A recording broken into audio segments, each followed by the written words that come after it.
I want to share, there's a lot I want to share with you today, because I'm coming from a place of not being a psychiatrist or a psychologist or someone who has studied in a textbook, what it is to go through sexual abuse and to come out of it thriving. I am someone who has experienced it personally and been able to go from being at the bottom of the barrel, feeling like I just would rather die than having to live another day. So I know exactly personally what it feels like to be in that place. And I also know exactly what you can do based on my own personal experiences and the many people I've worked with to go from that place, to go from surviving sexual abuse to thriving, so that it absolutely is possible. And I am living proof, and I've helped my clients do it as well. So that's where I'm coming from today, is I'm sharing with you from my heart, because the statistics say that 1 in 3 women have experienced sexual abuse. So think of all the women in your life right now for a second. 1/3 of all of the women that you know right now have gone through sexual abuse. And here's what's tricky about it, is that you can, just because it happened maybe a long time ago or in your childhood, it doesn't mean that it still isn't impacting you right now on a daily basis. So that's why, thanks guys. That's why I'm sharing this information with you. And I think it's so important that even if you haven't experienced this personally, that you get a better understanding of maybe a loved one that has gone through this, that maybe you can share this with, or maybe you can show up in a different way for them, because it is something that can impact your life severely for years and years and years after it's happened. So I am an intuitive healer. And I'm going to share a little bit about my story right now, because if you are watching this, maybe this is the first time that we're meeting. So I'm Colleen Suchecki, and I'm an intuitive healer, and I'm the founder of BelieveGrowShine.com. And what I do is I help people heal from their past traumas that are holding them back in their life from having the relationships they want, the vibrant health that they want, the career that they want, the success that they want, the joy that they want. So I have tools and techniques that have literally transformed my life that I use with my clients that help transform their lives. So like I said, I was originally a chiropractor. I was a chiropractor for 10 years. And my husband and I, Luke is also a chiropractor. We started our own office about 12 years ago up in Massachusetts. And things were going really, really well. We had a very successful business. We started having kids. We bought a house. So on the outside, it looked like all we needed was the white picket fence and, and the dog, and we'd have like the quote unquote perfect little family. Well, even though it looked perfect on the outside, or may have seemed perfect, on the inside, I was struggling with several things internally. And it all kind of came to a peak in 2010 when I started getting severe anxiety and panic attacks. I'm talking like I couldn't leave my house. I couldn't drive a car. I couldn't drive on the highway. I mean, I was like debilitated. I couldn't work. I didn't work for 4 months. It was one of those things where it was like you feel like you get hit by a Mack truck and you're like, oh my God, what's going on? Well, at the time, I didn't know what the anxiety and panic attacks were about, because up until that point, I didn't know that I had been sexually abused as a child. So when I first had that panic attack, I was in a spin class. They ended up taking me to the hospital and ran all kinds of tests, and they said, you know what? There's nothing wrong with you. You're fine. And I was like, okay, all right, I'm fine. I get back in my car, leave the hospital, get on the highway, and have a massive panic attack. I'm calling my husband. I'm hysterically crying. I can't, if you've ever had a panic attack, if you're listening right now, you know, it's like, it is one of the scariest things you'll ever experience. I couldn't feel my body. My heart was like pounding out of my chest. And that next week after that first panic attack, I started getting several panic attacks a day for no rhyme or reason. I had no idea what was happening to me. I thought I was losing my mind, basically. But what I did know is, being a chiropractor and coming from a holistic mindset, I knew that I didn't want to go on medication or go to traditional therapy. That's not saying there's anything wrong with those choices. It was like that feeling in my gut that it was telling me that there's another way, even though I didn't know at the time what that was. So I ended up finding a holistic medical doctor, Rod Stockwell, and our first session together was like 2 hours long. And so he was asking me, what's happening in your life? What's going on in your life? And there were several things kind of all bubbling up to the surface. And I had what I call my spiritual awakening. So up until that point, I would not have identified as spiritual or religious, or really I had no relationship with God, the universe, whatever word you'd want to say, because I had so much anger and pain and anxiety from the past that I did know about, which was my dad like dying unexpectedly when I was 3, and several other things that have happened. So I had no relationship with God, and that was really the start of like opening back up to God and looking at, what do I believe? How do I want to live my life? And so we had worked together for about 2 months, and I was having all kinds of amazing spiritual experiences, and I was really getting in touch with how intuitive I was. And then 2 months later, so this was right before July 4th of 2010, it became very clear on exactly why I was getting the anxiety and panic attacks. And that's because I was recovering memories from sexual abuse as a child that I had totally repressed for almost 30 years. So it was literally like, I felt like my whole life had been a lie. And I'm just being honest with you right now, because it was one of the most difficult times of my life, of having to realize something that I didn't consciously know about for most of my life, and looking at and feeling like, the people that were supposed to protect me failed, and just all the feelings and all the anger and everything that came along with that.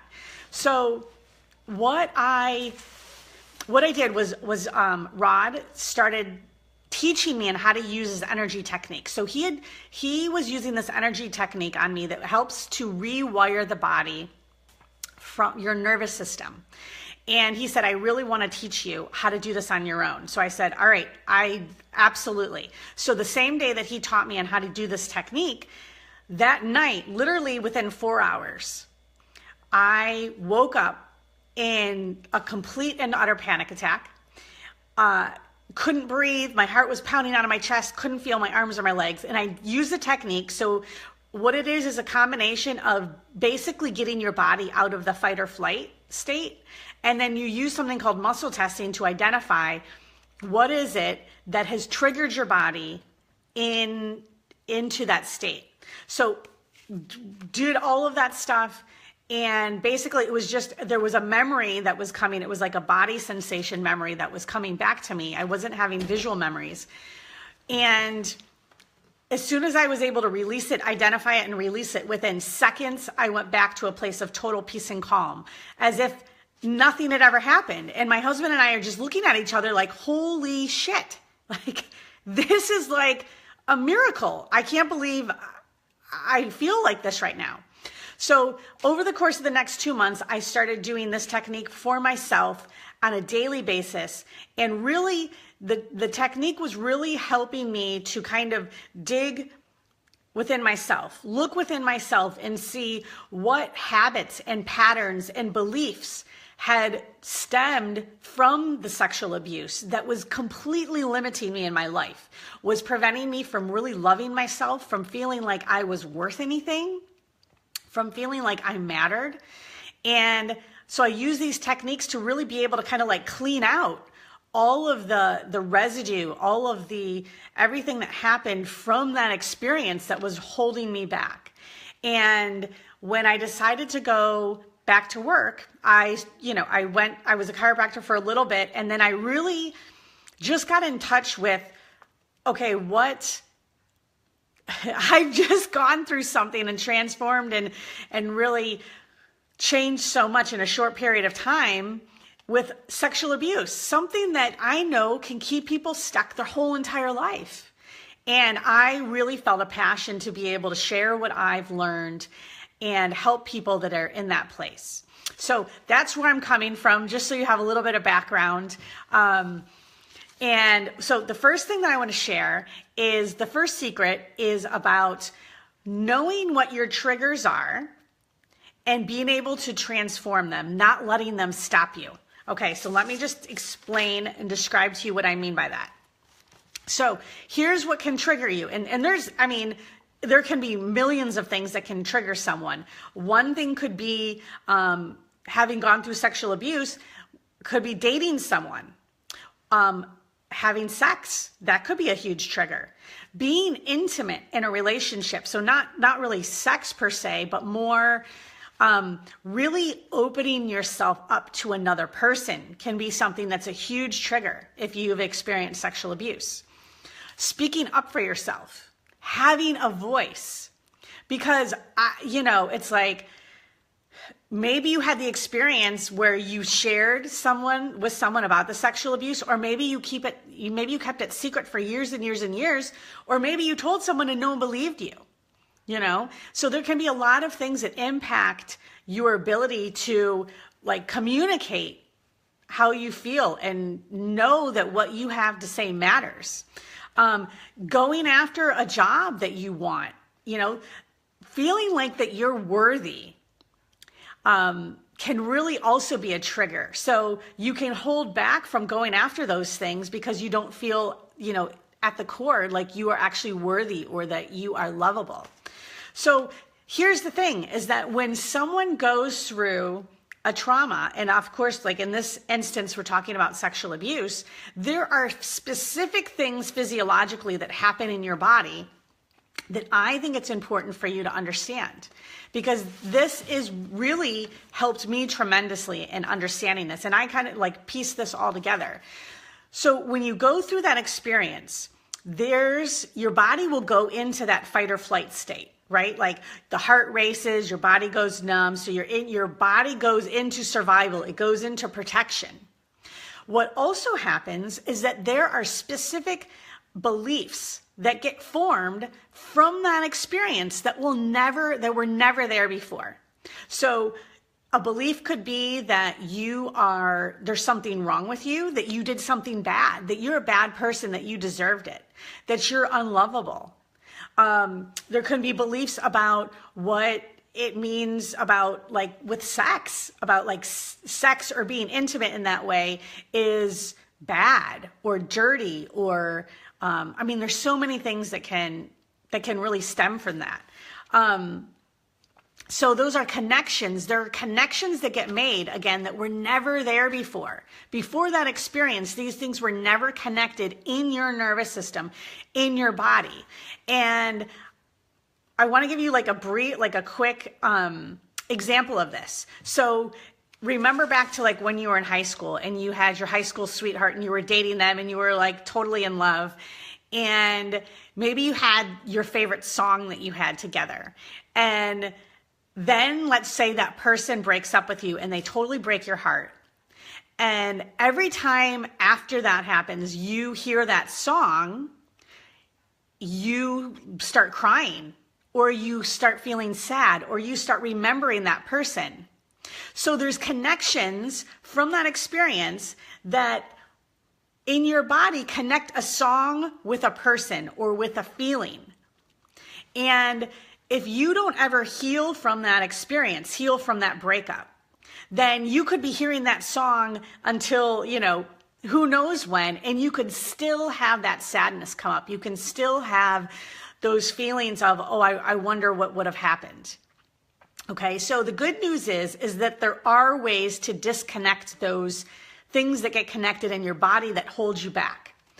Now, I want to share with you a client's story to illustrate this point as well. So one of my clients right now had experienced sexual abuse. She was raped, and she came to me because she noticed that there were things that she kept desiring in her life, but yet she would always sabotage herself. She never really went after them. For example, dating. She had been single for a long time because the person who had raped her, they were actually in a relationship. And so what got wired and connected in her body is that you cannot trust another man in a relationship.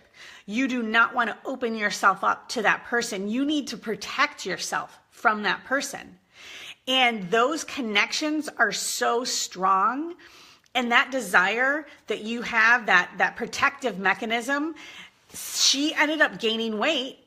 And even though she knew what to eat, she knew she needed to work out, but she wasn't doing any of that because deep down, what she realized when we were working together is that if she would have lost the weight and been more attractive, so to speak, then that would have opened herself up to that experience happening again.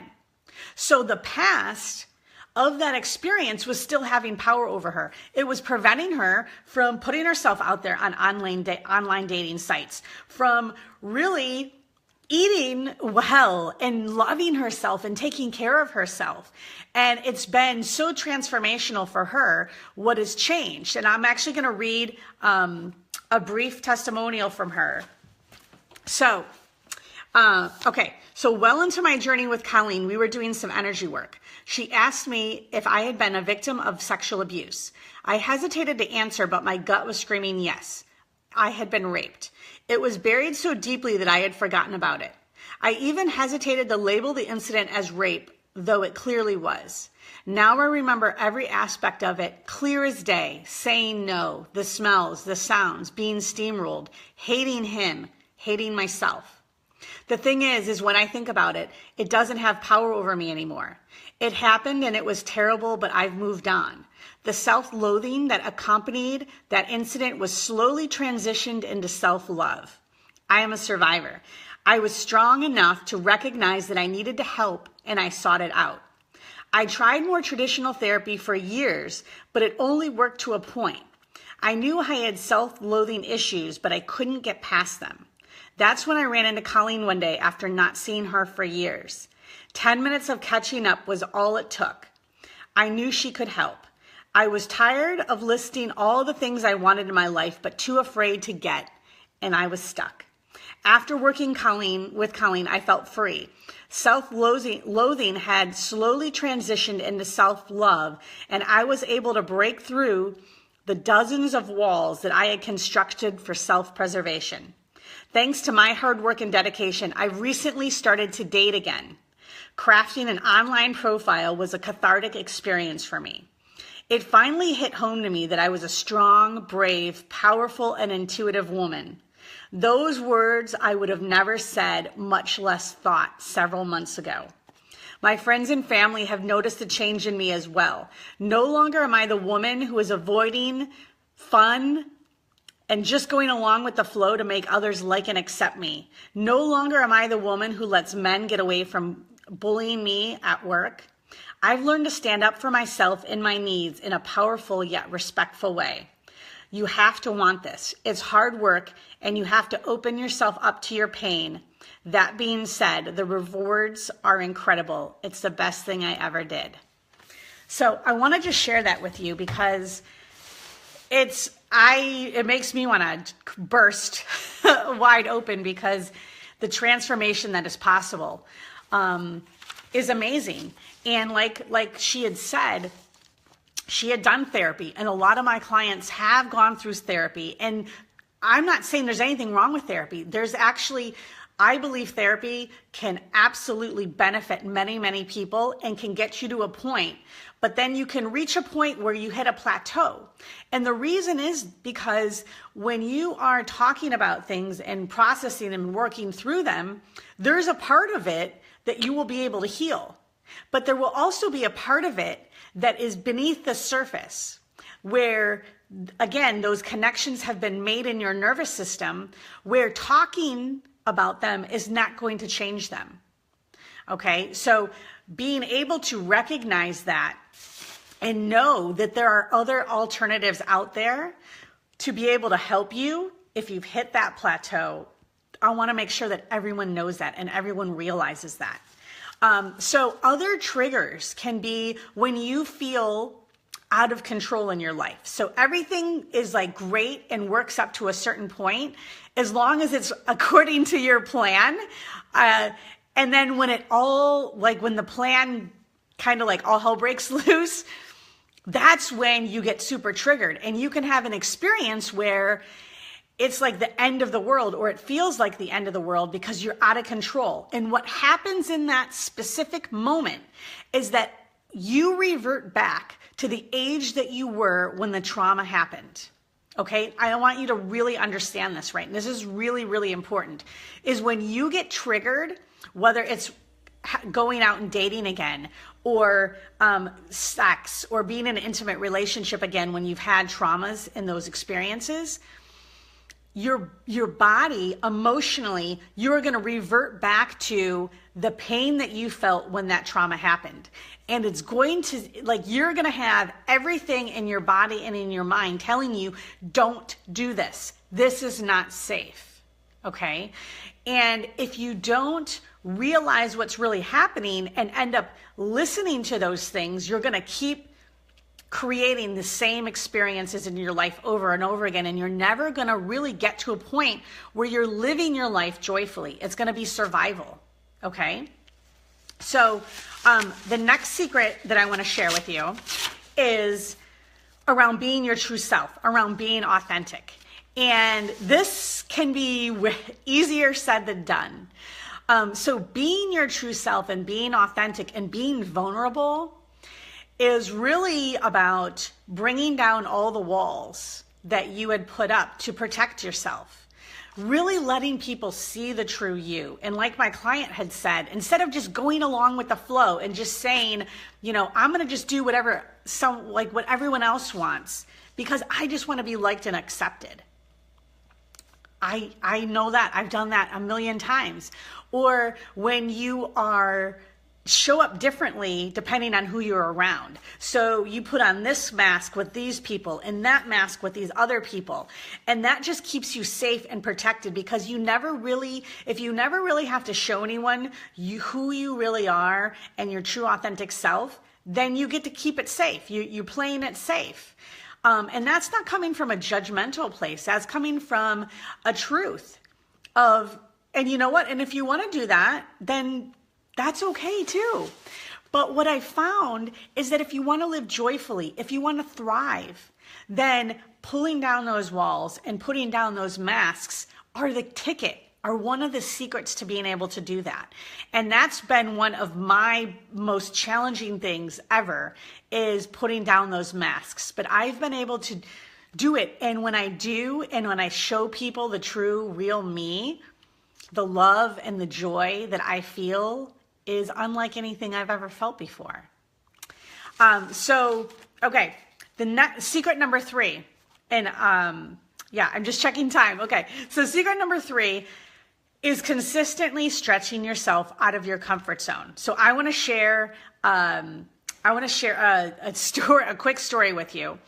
Now, here's the thing again, is that when we go out of our comfort zone, typically we're going to trigger ourselves to go into that fight or flight state, into that state where our body feels like we are not safe. We are about to be attacked and we need to protect ourselves.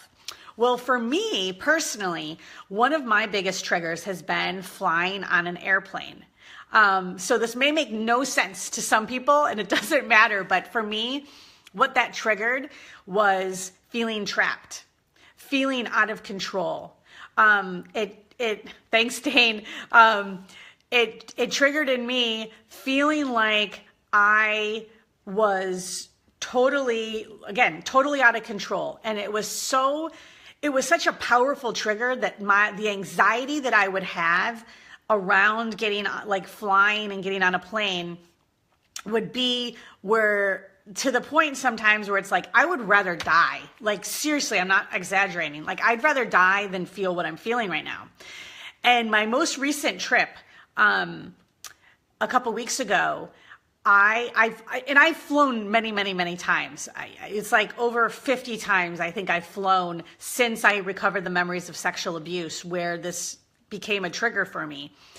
And so 2 weeks ago, I'm getting on an airplane about to go to Las Vegas, and I am feeling significant anxiety, like worst anxiety I've ever felt before getting on a plane before.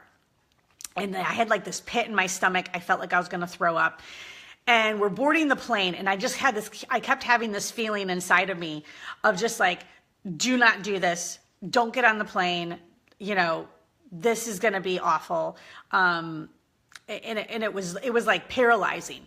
So I get on the plane. So I know enough now that those are just the inner parts of me that are really getting triggered. Okay. They don't want to feel trapped. They don't want to feel like they're out of control. So I know enough now to this point where I don't let it stop me. So I walk on the plane and I go sit in my seat. And again, I keep having all these feelings, all this anxiety. And I'm like, I'm texting my husband and I'm texting a few other people. And I'm like, oh my God, I want to get off this plane right now. Well, the funniest part about this whole thing is that our plane, there was some button that fell off in the bathroom, and it was requiring maintenance before they could shut the cabin door. And I'm sitting there in my seat and I'm having these huge waves of anxiety. And it's like, okay, we are delayed. And so basically we ended up being delayed for almost an hour. So there was an hour I was sitting there in this feeling of like, oh my God, I want to get off this plane right now. I would rather die right now than be on this plane. And I just had to sit in that for an hour. And I felt like it was the universe saying, Colleen, if you want to get off this plane, go ahead. What are you going to let your fear hold you back? Are you going to let this have power over you? And thankfully, I did not do that. No, I know I haven't shared this part of the story because this just happened a couple weeks ago. So thankfully, I did not get off the plane. I stayed on that plane and they shut the door and I went to Vegas, and I had one of the most amazing weekends of my life as far as transforming myself. So the reason I'm sharing this with you is because it's really easy, if you don't have the support and resources you need, to go to a place where you let that fear, you let that paralyzing anxiety hold you back. And I just want to help empower you to know that it doesn't have to be that way. Okay? That was really just my inner 5-year-old. My inner 5-year-old was so triggered sitting on that plane, and all these feelings were coming up. But if I didn't have that experience where I allowed it to happen and really felt those feelings, that part of me would still be stuffed down.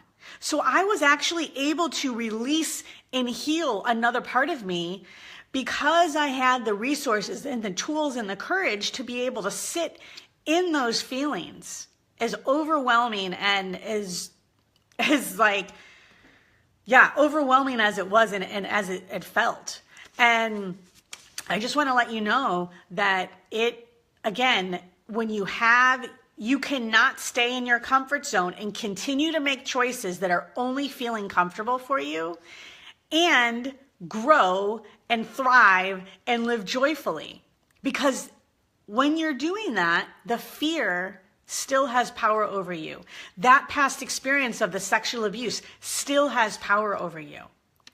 And I want to share with you that if you're in a place right now where you're on your path, Okay, you're on the path to healing and you've had therapy and you had maybe other things to help you and heal in this way, but you're feeling like you've hit a plateau. You're feeling like, I don't really know where to go from here because I have all these things that I know I want to do and create, but yet I still feel stuck in the same patterns over and over and over again. And if you're in that place right now, then I want to invite you into a conversation. So it's a complimentary Empowered Life consultation with me. And what we would do in that conversation is look at, what do you want to create in your life? How are you holding yourself back? What from your past, sexual abuse or any other trauma, is still having power over you and preventing you from being able to be and create what you're meant to be and create in this world? So if you are, and I'm asking like for only serious inquiries, like please, because if you're not in a place where you're really, you don't have to like, this isn't saying 100% that we're going to work together, but this is saying that you're 100% know that you want to move forward in your life. And that you are willing to do whatever it takes, whether it's this or something else, that something needs to change and you need to take new actions. Then to apply for this consultation, go to www.believegrowshine.com/wakeup, WAKEUP. And I will put this, I will put that link in there too. So if you're feeling stuck in your life, and if you'd like to see how I would be able to support you, how the energy work, how being able to rewire your body from this trauma so that you could actually be who you need to be to create what you have always dreamed of creating, then go ahead and submit. It's a brief questionnaire. And if you are 100% ready to move forward, then we'll set up a time to talk and explore this and see. And if nothing else out of that conversation, I guarantee you will get some type of clarity around just from even us having this conversation together. Well, I want to thank you all so much for being here. And I also want to invite you, if you know someone in your life that is not on this live stream that could benefit from this, then I really want to invite you to share this with them. And I know it can be a super sensitive topic, but if you just come from a place of love and just say, you know what, I heard something the other day and I thought about you, and I really would love for you to see this because I think it could be helpful for you. I want as many women and men as possible that have had these experiences with sexual abuse to heal and transform themselves, to be able to have an impact on themselves, their family, and everyone that they come in contact with, from being powerful, from being in an empowered place. So thank you so much. I hope you have an awesome day. See you soon.